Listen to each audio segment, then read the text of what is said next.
I think what's nice about this one is, based on your preferences, I enjoyed the story and world of the first, but this one is a lot more focused on like being more open-ended.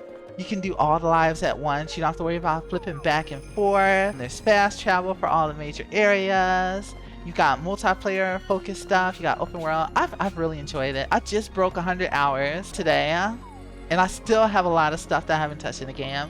It's in the tree yet. It's like not overwhelmingly challenging, but it gives you enough to do that you never get bored. It is extremely rare that I go over 100 hours on any game. I think the only games I've done that is like Genshin Impact and Wula, but those make sense because they're constantly adding new content. For me, the average game that's not like a live service, it's around the 40-hour mark is usually when I'll get like fatigued and want to play something new.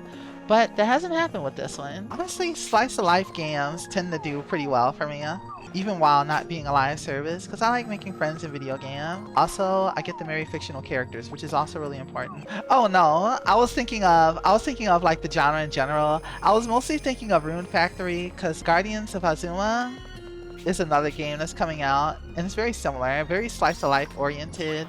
You build a little town. Definitely worth a rental because I heard it's in spirit very different from the mainline Rune Factory games. For me, I'm interested in it actually because of the town building aspect. This game has a bit of a town builder aspect too. You guys also need to take a look at No Kuni. No Kuni 2, you guys, is a game that I didn't play on stream. Actually, it was before I even started VTubing.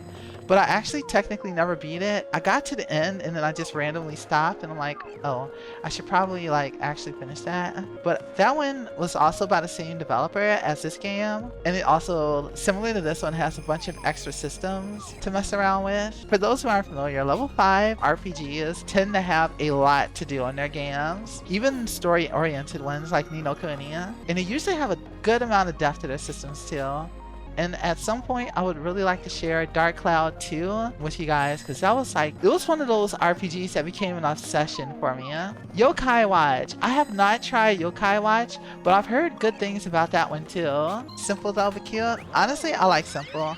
That's one of the main reasons I enjoy this game. Like, it's simple, it's straightforward. It's stat checks, but you have little mechanics to keep everything interesting. Another favorite game of mine is Legend of Mana.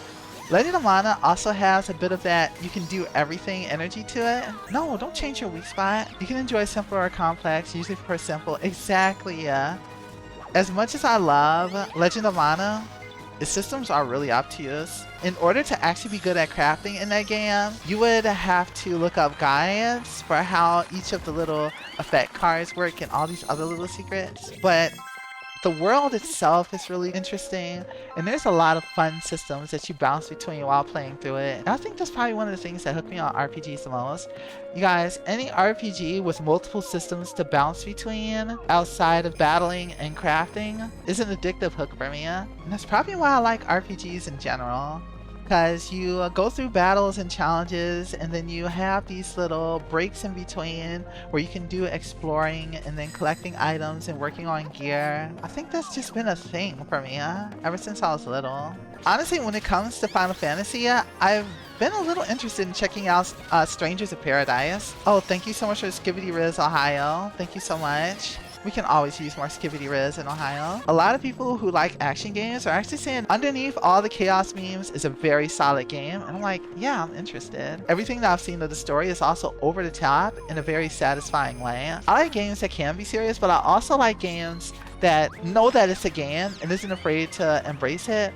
Like, over the top, be ridiculous, have your badass over the top fight scenes. That's why like Granblue Fantasy Re was like my game of 2024. The story was just like a whole action-packed movie from beginning to end, and I felt like it fit the game very well because it was like you're playing an action RPG and the story is also all action, so it suits the mood. I was hyped up through that entire playthrough.